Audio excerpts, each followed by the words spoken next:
அருமையானவர்களே, ஒரு புதிய மாதத்திற்குள்ளாக வந்திருக்கிறோம். இந்த ஏப்ரல் மாதம் எப்படிப்பட்ட மாதமா இருக்க போகிறது என்று சொன்னால், இயேசு கிறிஸ்துவின் உயிர்த்தெழுதலின் வல்லமையை அனுபவிக்கும் மாதமா இருக்க போகிறது.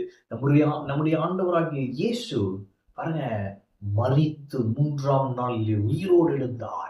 அந்த உயிர்த்தெழுதலின் வல்லமை நமக்குள்ளாக இருக்கிறது. அந்த உயிர்த்தெழுதலின் வல்லமையை அனுபவிக்கும் மாதமாக இந்த மாதம் இருக்க போகிறது. ஆமென். பாருங்க, இயேசு சொல்றாரு யோவான் 11:25, நானே உயிர்த்தெழுதலும் ஜீவனுமாய் இருக்கிறேன். நானே உயிர்த்தெழுதலும் ஜீவனுமாய் இருக்கிறேன். ஐ ஆம் தி ரெசரக்ஷன் அப்படின்றார். அப்ப லாசரு மரித்து போய்விட்டான். அவன் மரணப்படுக்கையில் இருக்கிறான். வியாதி கொண்டு மரணத்துக்கு ஏதுவான வியாதி, மரித்து போய்விட்டான். அவனுடைய சகோதரி வந்து இயேசு நடத்தி அழுகிறாள். இயேசு அப்பொழுது சொல்லுகிறார், நானே உயிர்த்தெழுதலும் ஜீவனுமாய் இருக்கிறேன். ஆமென். அப்ப இந்த உயிர்த்தெழுதலின் வல்லமையை இந்த மாதத்துல நாம் அனுபவிக்க போகிறோம். இது எப்படிப்பட்ட காரியங்கள் எல்லாம் நம்முடைய வாழ்க்கையில இந்த மாதம் நம்ம அனுபவிக்க போகிறோம் நான் சொல்றேன் பாருங்க. மரித்து போன புதைக்கப்பட்ட காரியங்களில் அவருடைய உயிர்த்தெழுதலின் வல்லமை கிரியை செய்ய போகிறது. ஆமென். லாசரு மரித்து போயிட்டான். லாசருவை கல்லறையிலே அடக்கம் பண்ணிட்டாங்க. கல் மூடப்பட்டு விட்டது. அவ்வளவுதான் என்று முற்றுப்புள்ளி வைத்த காரியங்கள்.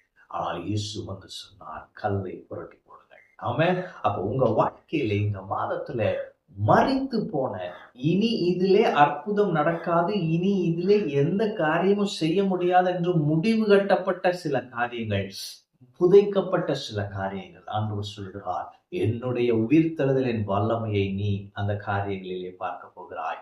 என்னுடைய உயிர்த்தெழுதலின் வல்லமை அவைகளுக்கு ஒரு புத்துயிர் கொடுக்கும் என்று சொல்கிறார். தேவன் சில அற்புதங்களை, யாராலும் கிரகிக்க முடியாத சில அற்புதங்களை செய்ய போகிறார். அவருடைய உயிர்த்தெழுதலின் வல்லமை அதை செய்யும்.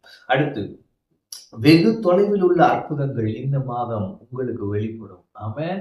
இப்ப ஆண்டவர் கேட்கிறாரு, உன் சகோதரன் வந்து உயிரோடு எழுந்திருப்பான்னு விசுவாசிக்கிறியா அப்படின்னு கேட்கிறப்ப சகோதரி சொல்றாங்க, உயிர்த்தெழுதல நடக்கும் கடைசி நாட்களில் அவன் எழுந்திருப்பான் என்று நான் விசுவாசிக்கிறேன். அப்ப அவங்க வந்து அது ஒரு ஈவெண்டா பாக்குறாங்க. உயிர்த்தெழுதல் நடக்கும் கடைசி நாள், அது ஒரு ஒரு ஈவெண்ட், அது ஒரு நிகழ்வு, அது அங்க நடக்கும். நான் நம்புறேன்ப்பா, அவன் நான் அன்னைக்கு சந்திப்பேன். அவர் சொல்றாரு, இல்ல இல்ல இல்ல, நான் தான் உயிர்த்தெழுதல், இன்னைக்கு லாசரு உயிரோட நான் கொண்டு வரேன்றார். அவன் அப்ப மிக தொலைவில் இருக்கும் சில அற்புதங்கள்.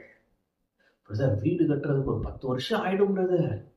மிக தொலைவில் இருக்கும் அற்புதங்களை இந்த மாதத்திலே காண்பீர்கள். அவன் மிக தொலைவில் இருக்கிற பெரிய நன்மைகள் இந்த மாதம் உங்களுக்கு உண்டு. ஏற்றுக்கொள்ள முடியாத அளவுக்கு தேவனுடைய உயிர்த்தெழுதலின் வல்லமை கிரியை செய்யும். அவன் அடுத்து, நாற்றமான காரியங்களிலே நறுமணம் என்று எழுதி வைத்திருக்கிறேன். அப்படின்னா என்ன? அவங்க சகோதரி சொல்றாங்க, கல்ல புரட்டுனா நாருமே, 4 நாள் ஆயிடுச்சு. ஆனால் வெளிவந்தவன் ஒரு அற்புத சாட்சி. அவன் பாருங்க, நறுமணம், அவன் லைஃப் அப்படியே ஒரு பெரிய சாட்சியாய் நின்னது. அது அப்படியே ஒரு நறுமணம் கொண்ட ஒரு வாழ்வாய் மாறினது. எனவே நான் சொல்லுகிறேன், சில காரியங்கள் நாற்றம் எடுத்துக் கொண்டிருக்கிறதா?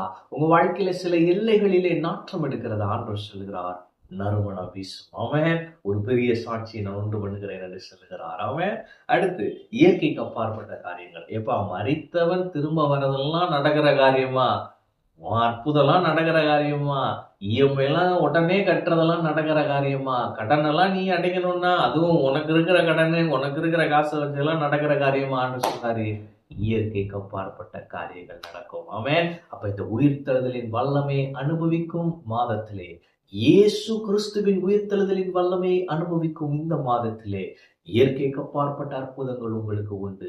மரித்து போன காரியங்களிலே தேவனுடைய வல்லமையை நீங்கள் பார்க்க போகிறீர்கள். வெகு தொலைவில் இருக்கிற அற்புதங்கள் எல்லாம் ஆண்டவர் இந்த மாதத்திலே உங்களுடைய வாழ்க்கையிலே வெளிப்பட பண்ணுவார். தேவன் ஒரு பெரிய சாட்சியை உங்களுக்கு கொடுப்பார். தேவனுடைய உயிர்த்தெழுதலின் வல்லமையை நீங்கள் அனுபவிப்பீர்கள். ஆமென். கர்த்தர் உங்களோடு இருக்கிறார். கர்த்தர் உங்களை ஆசீர்வதிப்பார்.